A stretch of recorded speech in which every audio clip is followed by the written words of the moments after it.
Hello, and welcome to our Syxsense January Patch Tuesday webinar. Today, we have our industry expert, Rob Brown, here to give us an inside look on the newest Patch Tuesday release. If you have any questions, please add them to the chat, and Rob will reach out after.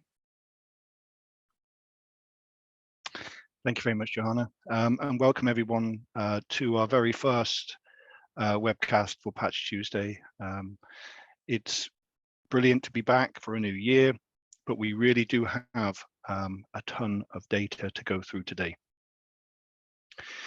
First, I'd like to go through some news, and the first point I want to make is that if you followed us last year, we talked a lot about preview updates, and we did learn that Microsoft intended not to release any preview updates in December, and they actually didn't. Now, most of the time, that's not really a big issue. No one really subscribes to the preview updates. Maybe one or two IT guys that want to test patches beforehand. But the problem with that not being publicly available in December meant that the amount of testing that was done or available to be done by those massive IT experts around the world couldn't happen. And so what you might find is that some of those issues that were found during that process of preview testing haven't been picked up. So it is really important that this month in your testing regime that you have additional testing to make sure that end user disruption is minimized as best as possible. And from a managed services perspective, we have done some extra testing on our test labs to make sure that the content is okay for deployment. We also have, we're actually sorry to say goodbye to 21H1. That ended life last month. There are no new patches for 21H1. And again, for Windows 7 and 8, we're sorry to see that go end of life, but there will be no more updates from yesterday onwards. So if you're still on Windows 7 or Windows 8, then we do recommend that you move to an operating system that is in support, such as Windows 10 or Windows 11. If you can't move away from Windows 7 or Windows 8, then we highly recommend that you try to sandbox those environments, put as much protection as you can around those with antivirus, for example. If you are familiar with Zero Trust, enable Zero Trust on those devices to be extra secure when it comes to protecting those, because as we know, patches are one of the most common entry points for an exposure of a vulnerability. So when you don't patch, you unfortunately are able to be infiltrated.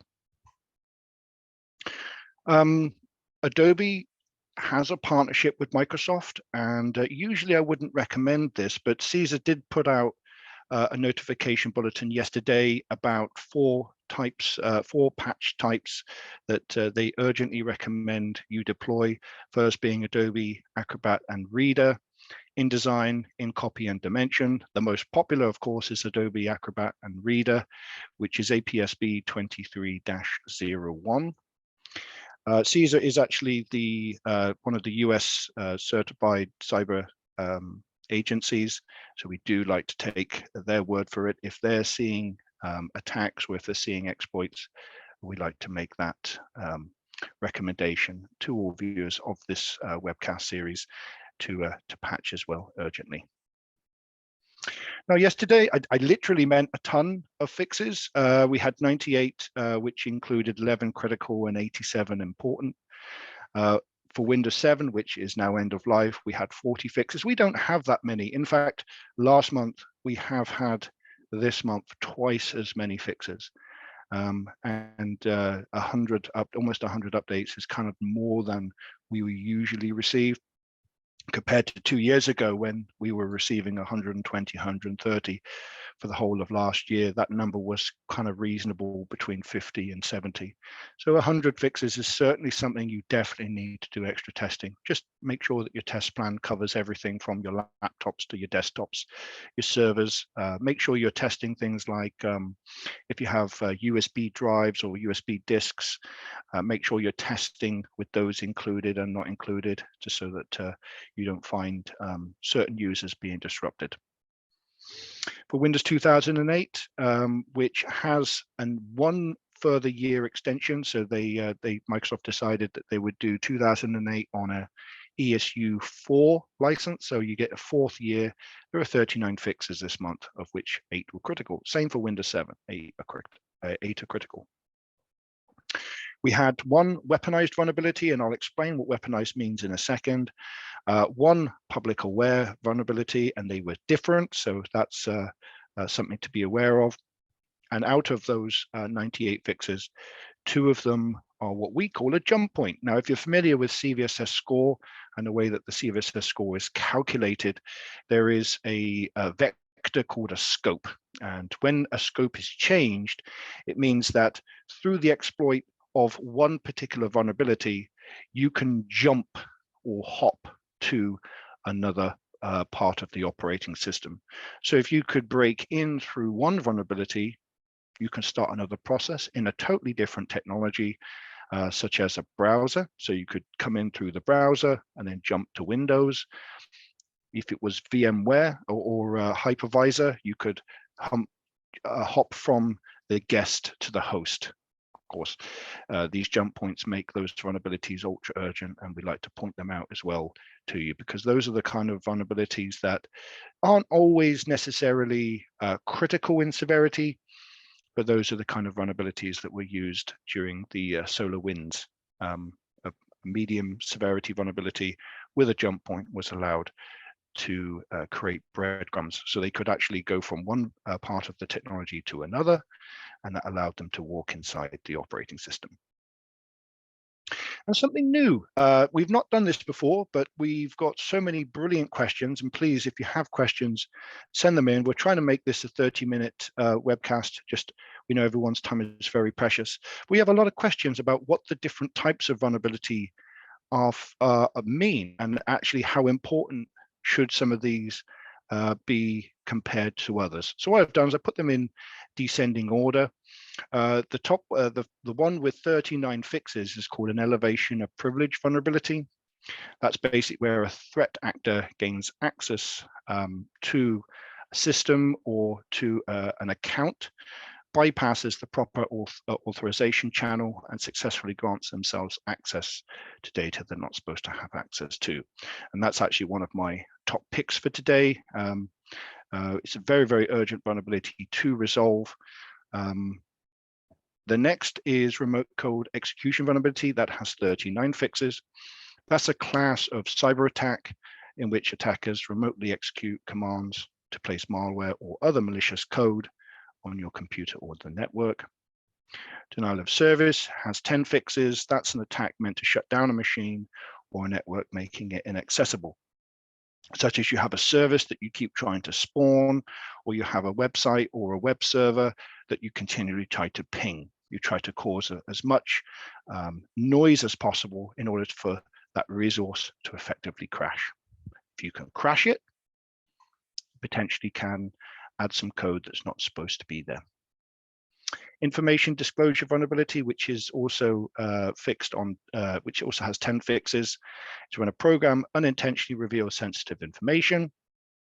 Security feature bypass, that's when an attacker bypasses the authentication mechanism of a device to gain unauthorized access.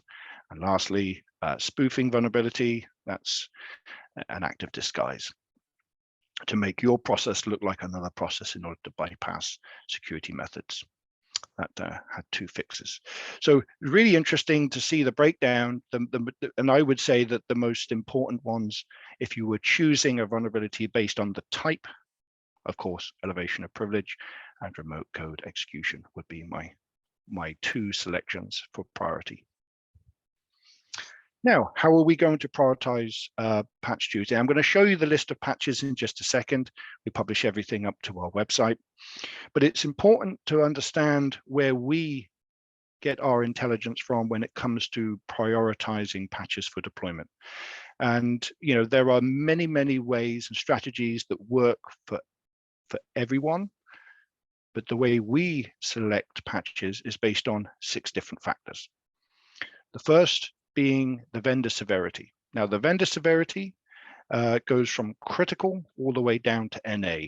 And as it goes from critical to NA, it gets less and less severe.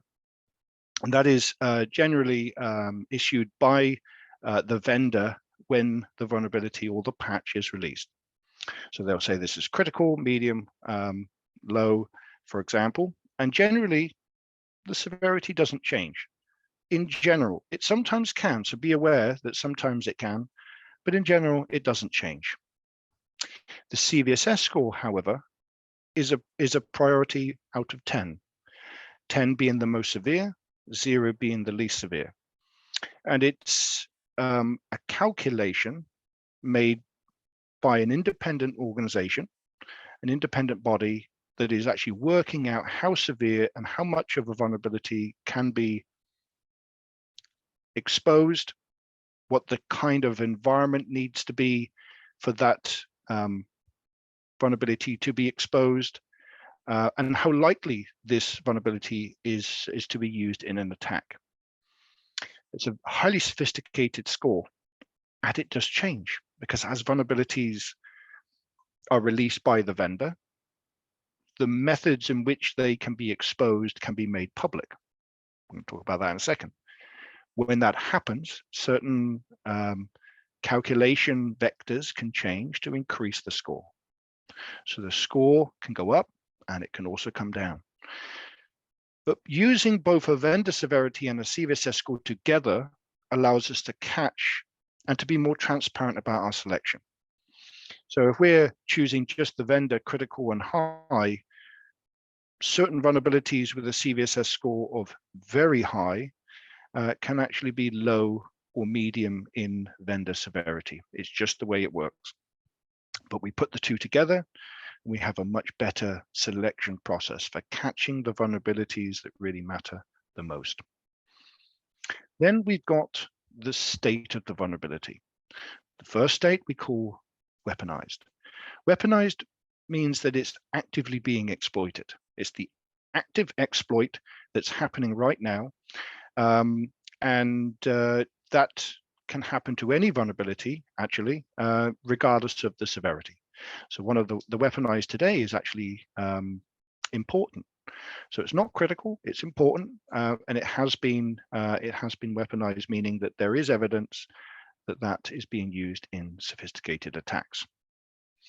Public aware, on the other hand, doesn't mean that the vulnerability is being weaponized, but it means the precise blueprint to follow to expose the bug is public. And this typically happens from bug bounty programs or some of our partners in the antivirus industry. They are seeing how vulnerabilities are being exposed, and they will publish that data for other security analysts to use to protect their environment. So if you can figure out how something is being publicly, if a vulnerability is public, you can take steps to protect your environment against it. Now, like I said, public aware does not mean it's weaponized. And some vulnerabilities become public and are never weaponized. But I certainly wouldn't want to be an IT manager that knew a vulnerability was public and didn't do anything about it because it was a low severity. So we take those two into consideration as well, and they become part of the calculation that we call a SIX score. Now we have countermeasures. Now countermeasures are really quite important when it comes to post-COVID patch management, because we can't always deploy a 1.2 or a 1.5 gigabyte patch. It's simply not possible to do it in every scenario, especially very quickly, unless you have a tool that can maybe work from the cloud, or you have an environment that is highly distributed, and simple patch management can't be done so quickly. So countermeasures help us to balance the severity that we're using. And the countermeasure is in one of two types. You've got a mitigation, which means that you've got something that is effectively stopping the vulnerability from hitting your devices. Maybe you've got a next generation antivirus, or you've got your environments all sandboxed or BitLocker or something like that. But that mitigation means that you don't have to urgently deploy that patch to resolve the issue. And on the other hand, you've got a workaround. Now, a workaround can be something like a group policy, a service change, a registry key. Something can be done to counter the vulnerability, to effectively stop it from being weaponized or attacked. Now, if depending on the countermeasures, you may find that a registry key change or a group policy change can be implemented much faster. However, that doesn't mean that you shouldn't deploy the patch. You definitely should. Please pay extra attention to any vulnerability that does have a countermeasure that you are using. Make sure you know if you should remove the workaround after you've deployed the patch. Registry keys are one of the common workarounds for Microsoft and other vendors to provide mitigations for vulnerabilities. But those registry keys, if they are not needed, should be removed straight away. So you need a tool that can actually add registry keys and remove registry keys as needed. That's exactly what Syxsense can help you with.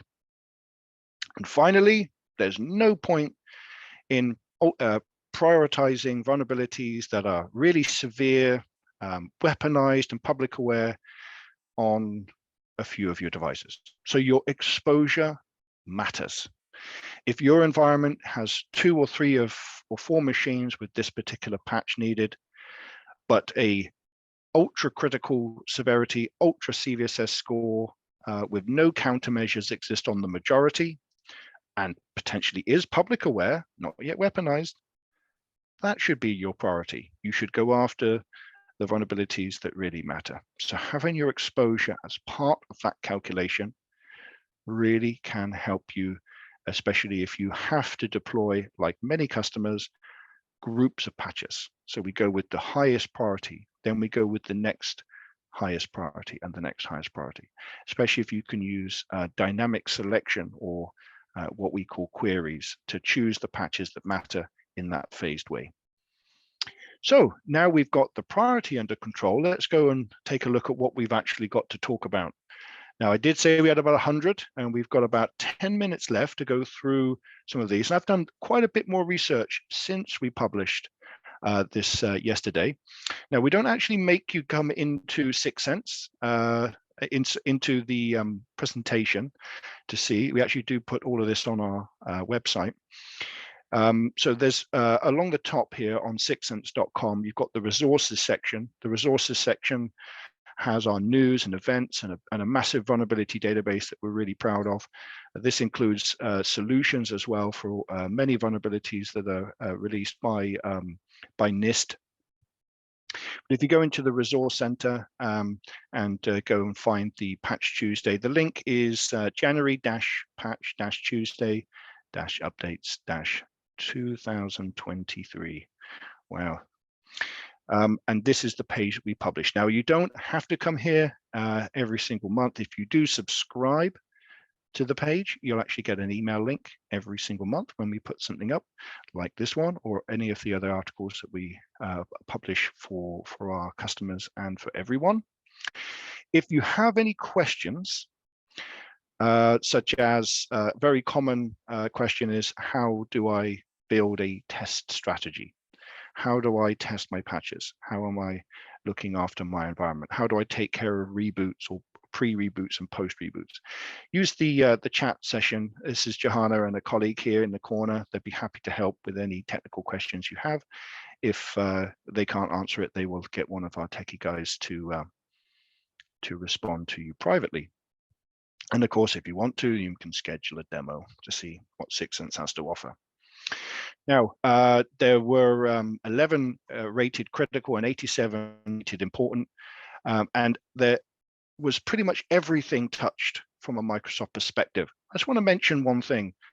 The 3D builder that is here, actually, they say has been fixed. But as you see later on in this example, Microsoft hasn't actually released the binary to fix them. I suspect that's because they've had an issue at the last minute and they've pulled those from public release.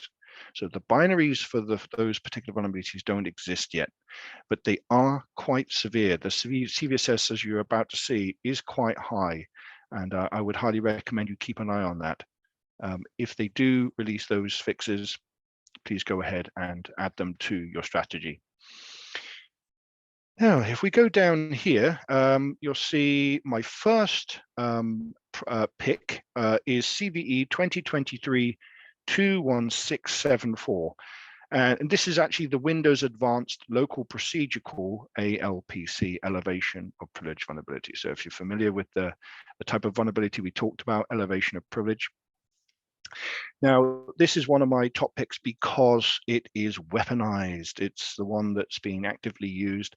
And this actually came via the Microsoft security program. So the antivirus companies around the world, they get together, they let Microsoft know that they're seeing these active attacks. And actually, this is probably one of the most serious ones that we've seen for the last 6 months.